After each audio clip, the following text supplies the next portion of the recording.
Ангаан талын эвэргэн салхитай хурд зэрэгцэн тавих энэ машинд Архангай аймгийн Үлзий цумын Саахалтай айлын аауд 6 настай Балчир хүрстэйгээ сумын төвийг зорж аваа. Цэцэрлэгт явж байгаагүй малчтын энэ хүүхдүүд гэр бүлийн орчинд сургуульд бэлтгэх хөтөлбөрт хамрагдан энэ зуны турш аав ээжийнхээ тусалцаатай гэрээр заах сургалтын 10 багцыг эцэх болжээ. Манай киноны гол баатар өөрийн цолмон өнөөдөр 7 дахь багцаа сольж авахаар сумын төвийн сургуулийн номын өргөг зорж аваа юм. Мөөжмөн багцсан таалагдсан байна бай. Багцаа сольж хэд дугаар агцсан юм бэ? 6 дугаар агцсан. 6 дугаар тий. Одоо 7-г. Одоо 7-г. Гадилтай багц дээр бол мөр янз нь штэ. Одоо нөгөөх нь хүүхдийн сонирхол татсан 6 гадил дээр 2 гадил нэмэхээр миний хүү хэдэн гадилтай болгонгууд чинь 8 гэдэг тоомоо болоод эхэлж штэ өөр тийм ээ. Хоёрт дүүгдээ хүртэл зааж өгөө төрөг нь тэнд хоорондоо тоглоод ах юм штэ. Дэгдээхээ шиг дэрвж хөрсөн тохон чинээ энэ балчирхан хүүхдүүдийн дааж ядан яваа энэ савнд тэднийг бага ангид анхлан суралцахад дэмжлэг үзүүлэх сонирхолтой ном тоглоом, дуу шүлэг гээд хэрэгтэй бүхнийг нь сонирхолтой аргаар боловсруулсан хөтөлбөрийн багцсан байгаа. Хамгийн ихнээсээ би аав том хүмүүсийнх нь өргөнд ороод би болохоор жоохон хүүхдүүдийнх нь хичээлийн өргөнд орсон. Тэгээд хичээл ном зааж өгдөг юм байлээ. Тэгээд тэндээ зөндөө олон юм сурсан. Тэнцээ мөөжөг тэгээд 10 хэдэн хүүхдээ л. Тэгээд багш надад юм хэлж өгсөн. Хүүхдүүдээ хичээл дээр сургууль дээр очихдоо ухаантай агаараа тэгээд онц сураарай мураарай гэсэн. Юу гарч байна?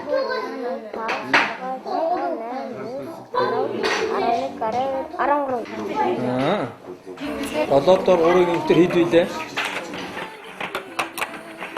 Хүүхдүүд аав ээжээрээ үлгэрийн ном уншуулснаа, шүлэг дуу заалгаснаа, бүр зарим нь тоо бодож үсэг бичиж чаддаг болсноо ам уралдуулан ярьж байгаа хэдий ч номын өргөний багшийн гинтийн асуултанд заримдаа бүдэрнэ.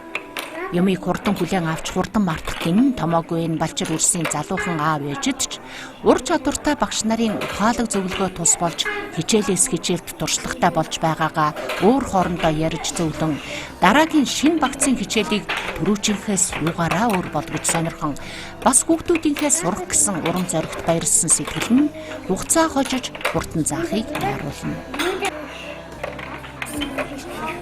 Төрүүчийн 2 хүүхэд маань одоо 5 дугаар ангид суралцдаг. Манай хөдөө аслагдсан байсан тэр хоёрыг одоо цэцэрлэгт хамруулж чадаагүй. Шууд 1 дугаар ангид оруулсан. Энэ жил энэ одоо бага бандаа манайх энэ багцад хамруулаад одоо 9 сарын 1-нд хүүхдээ ангид нь оруулж өгч байна. Манай энэ хүүхд төрүүчийн 2 ахаавад бол одоо маш их нээлттэй болсон. Одоо хүнтэй харьцаж сурсан, нүүр нь одоо бас хагарсан. Тодорхой хэмжээний үүгээрээ баялган дээсэлсэн. Хадгалаад одоо энэ багцад хамрагцнаас өнг ялгад сурсан, хэлбэр дүсж ялгад сурсан маш их агц дэвшилттэй одоо энэ сургуульд орж байна да өнөөдөр 1 дугаар ангид. Өсөөдрийн дуутай. Энийг яч юу вэ? За энэ 3 номерын багц. Хоёр энийг одоо авч судлана. За энэ дээр гоо номнууд байгаа юм чинь. Гой үлгэрийн номнууд. Ямар үлгэр мэдсэн тэрийг надад ярьж өгч дараа нь заа юу. За энэ 2 тоглоом. За энэ 2 картаа тавьж ингэж тавьж байгаа. Тэсний дараа эднэрийг энэ чинь өрөөндөө байрлуулна. Өрөөнд байгаа юмнуудаа байрлуулна тий. Энэ багцыг чи авч судлчаад үлгэрээ сайн сурч мэдчихээд байна шүү. За юу. Заавал үсэн. За. Зөндөө хөтөл сурч ирээрэй. За юу. За. Энтэй чинь ингээд хамт гэр бүлээр хамт ажиллахаар нэгт гэр бүлийн харилцаа дотнос эхэлж байгаа. Хоёр хүүхдтэйгээ ярьж сурж байгаа. Ямар юм ярьж байгаа вэ? Гурав зэний энийг үзсэн хүүхдүүд чинь өөрснөө аав ээжтэйгээ хүртэл аятайхан харьцдаг. Адагдаад номон дээр нь эдгээр чинь эхлээд гараа яаж гоох вэ гэдгээс эхэлсэн байна. Энэ багц чинь эхнээс ахуулаад. Тэгэхээр хүүхдийг маш сайн төлөвшүүлж өгдөг. Энэ ямар байсан юм бэ? Тэр нь эцэг их нь хүүхдээ төв болох харьцахгүй бол эргээд баг хүүхдээ загнуулах юм байна. Ямар өнгө вэ? Мэдлэг өгч байгаа байхгүй юм чинь. Хайр одоо ингээ үедээ явах уу? Үгүй ээ. Аритэж одоо харин те 10 хоног эргээ судалж аваад орж ирэх хэрэгтэй. За. Сандалтаараа хөлөө доошнд буулгаад гараа ингээ урдаа ихвэд ингээ сургуульд чи ингээ сууддаг штэ миний. Үгүй тэгэж яг ингээ тэгшин сууддаг штэ. ингээд Яг тийм суудаг. Тэгээд балаан бариад Багш чи орж ирээд сайн байцгаана уу юу гэж хэлдэг үлээ. сайн байна уу? баруун гараа энэ гаран дээр байлгадаг чинь эхлээд төрүүлээд энэ гараа авангуудаа балаараа бичин энэ гараа яг энэ номоо нугуулахгүй дэвтрээ нугуулахгүй гэдэг энэчнээ тавих ёстой байхгүй юу? За юу. Би энэ номноос их олон юм сурсан. Аав ээжтэй та өөрөө багш гэдэг жижигхэн номыг өгөх юм байлаа. Өөрөө энэ том номыг үзэн энийг манай сургуулиас дамжуулж өгсөн. За шар өнгө. За чи дугаар үтгсэн юм уу? Муур байна. Пүүз байна. Улаалцган байна. Заана. Заана. Заана энийг аваарай. За нүдэлсэн үү саяныхыг ээж байгаа хэлсэн.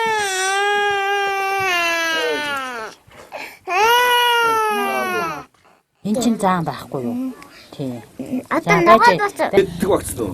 Энэ өнөөдөр энэ үдж байгаа 7 дахь багц. Өчтөрөөс овоо болчих юм уу? Гайгүй байна. Хоног л уулна ахаад. Ямар амтыг эвлүүлж байгаа юм нөхөө? Би анааш. За анааш биш дээ эн чинь. Тийм ээ тэгээд буруу хэлчих. За. Нөгөө юу ахгүй тал. Зөв. Энэ нь юу? Наач анааш. За анааш энэ морьтой адилхан байна уу?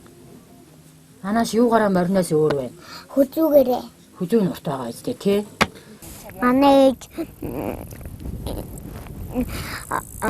нөгөө ингэдэг байхгүй юу? Хичээлдээ юма онц хийгээд яах юм бол онц сурдаг гээд гэсэн тэгэхээр би хаяг нэг хийдэг. Заримдаа ээж юугаа шагнах уу гэхээр заримдаа чихэр мэхэр заримдаа дэвтэр дээр од мод тавьж өгдөг. Энэ дотроос хамгийн гоё бичсэн энийг харж бичээрэй мэдүү. За бичээд байна гэж. Яг цэг тавьсан газараас зүв ихлээр мэдүү. Эхлээд ийм анхан шатны ийм зураасууд ингэж зурж гараан зүгсрүүлж ягаад үсгнүүдээ бичдэг байхгүй юу. За юу. Яг шугамдаа тааруул. Одоо энийг ийш нь гүцээ гэж. За наа чи гоё болчих. Миний хүү энэ юу шүү дээ. Энийг чи өөрөө Монгол загвар Монгол ах уу гэдсэн шүү дээ тийм ээ. Монгол ах уу гэдэг чинь аав нүдээ сайн зааж өгье мэдөө. Энэ чи ээж үнээ сааж ийн гэж ярьсан шүү дээ тийм ээ. Ээж нь үнэнээс авсан сүүгээрээ яадгүй. Нөгөө Үнэнээс авсан сүүгээрээ юу хийдэг вэ ээж нь? нөгөө юу хийдэг? Дүүгийн сүг хийдэг.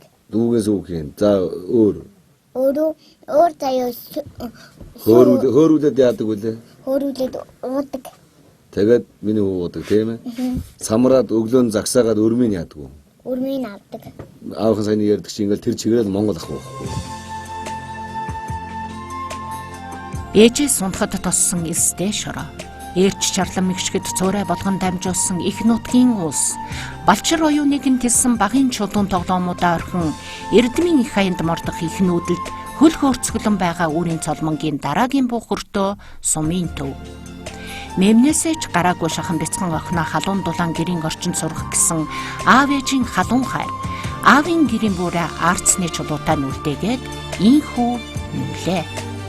Мансан гал нь эргэж сэргэдэг Монгол нүүдлийн эзэнд эрдмийн аяны 4 мялан сүүн цагаан цацал өргөв.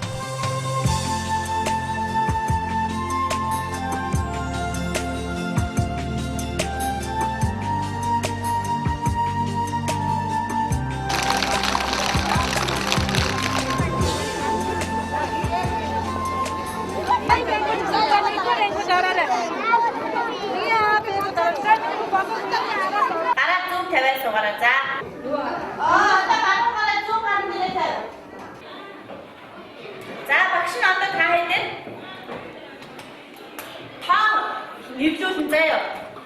За одоо багш нэрийн дуудаад миний өвдөд шууд багшийнхаа гаргасан 3 зөв нэвлэн шүү. За өөрийн төлмө бид өөрөө. Би хинээс асуусан бидээ. Өөрийн төлмөгөө бид өөрөө. Өөрөө хороо гэж. Зөв өвдөдөө. Зөв. Эгэ хороогаа янз янзаар дараа асуух нь шүү дээ. Энэ өөрөө. Би 2008 онд анхны 6 настай 1-р анги авч ажиллаж байсан. Энэ одоо энэ жилийн хүүхдүүд маань 2 дахь 6 настай анги болж байна. Өнөөдөр манай ангид нийт 25 сурагч ирсэн. Нийт 25 сурагчийн 90% нь номын богцод амрагдсан. Тэгээд ерөнхий хүүхдүүдийн чадвар дэвшилсэн байна. Тэгээд сөөвд хамрагддаг хүүхэд ер нь харьцангуй цөөхөн байдаг. Сум орон нутгийн хувьд бол ээж аав нь хүүхдээ дагуулж орж ирж сөөвд өгч амж чадахгүй. Тэгээд гэрээрээ нүүж орж ирэх хэцүү, айлд байлгах хэцүү байдаг байсан. Одоо харин номын багц авснаар хүүхэд гэртээ юм хийдэг. Тэ бүх төрлийн одоо цэцэрлэгт хийдэг бүх үйлийг гэртээ гэрийн орчинд хийж байна. Энэ бол үнэхээр багштайч эцэг ихтэйч хүүхдтэйч маш өгөөжтэй болжээ гэж миний хувьд дүгнж байна. Ямар дүрс вэ? Эндээс эхлэхгүй цаа эхэлж эндээс эхэлж яваад дараа нь ингээд дунд нь зай үлдэн заяа. Манай хүүхдийн 11 сараас хойш энэ багцыг үзэж байгаа. Тэгээд 10 багцаа яг бүгдийг нь үзэж эхэлсэн. Тэгээд энэ багцаар болохоор багтан дотор нь болохоор 3 тоглоом, 10 ном байсан. Тэгээд үлгэрийн ном, танин мэдэх үе, сэтгэн бодох чадвар гэсэн төрөл байсан. Тэгээд энэчнээс бүгдийг судалж үзээд миний хүүхд их зүйл суурсан. Би анх удаага 6 настай хүүхд оруулж байгаа л да. Залуу ээж аавын хувьд бол тэгээд хүүхдээ ер нь бол ихтгэлтэй байгаа, ер нь гайгүй сурч байх гэж бодож байна. Одоо нэг 4-5 жилийн дараа ахаад дүүн орох болохоор ер нь өөртөө бол ариун туршлага хөрөнгөлөөсөн байх гэж бодож байгаа. Тэгээд дараажгаа хүүхдийг сургуульд ороход ер нь бол чөлөөтөө зааж сургаж байх гэж ер нь бодож байгаа юм.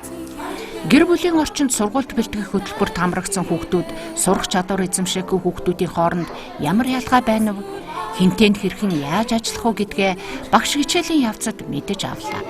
10 багцаа үзэж сурах бэлтгэлээ хангасан үрийн цолмонгийн хувьд зуны турш аав ээжийнхэн заасан зугаатай хичээлүүд үргэлжлэх мэт хөнгөн санагдана.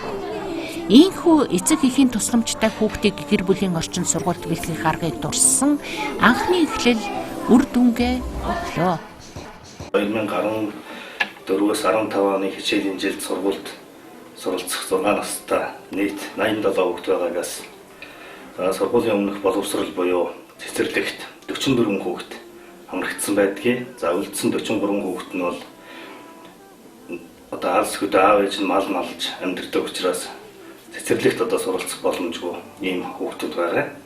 Ер нь бол сургууль нэг ижил төвшнөөс сургалтын гарааг эхэлдэг учраас өмнөх жилүүдэд ажиглаж байхад цэцэрлэгт хамрагдсан хүүхэд, цэцэрлэгт хамрагдаагүй хүүхэд хоёр бол яг мэдлэгийн төвшин бол харилцсан адилгүй байдаг юм аа. Тэгээд бид одоо энэ 13 оны 11-р сараас эхлээд энэ ном тоглоомын багцыг малчтын хүүхдүүдэд тарааж эцэг эхийн гэр бүлийнх нь орчинд энэ сургууль бэлтгэх хөтөлбөр энэ үйл ажиллагааг зохион байгуулж ирлээ.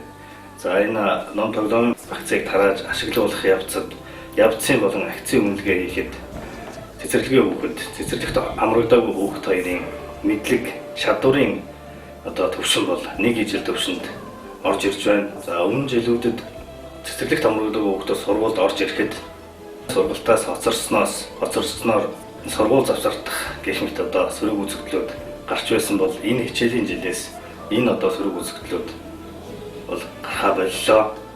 За энэ бол одоо бидний энэ санаачлан хийж байгаа энэ ажлыг улс орны хэмжээний болоод төрийн одоо боловсролын бодлого болгож оруулж ирвэл бас зүйтэй юм аа гэж үзэж байгаа. За энэ хөтөлбөрийг бид нэр хэрэгжүүлээд явж явах явцад бол олон нийтийн оролцоотой болоод эцэг эхийн оролцоотойгоор хүүхдийг цаашид сургуульд бэлтгэж болох юм а гэдэг ойлголт бол төрж байна.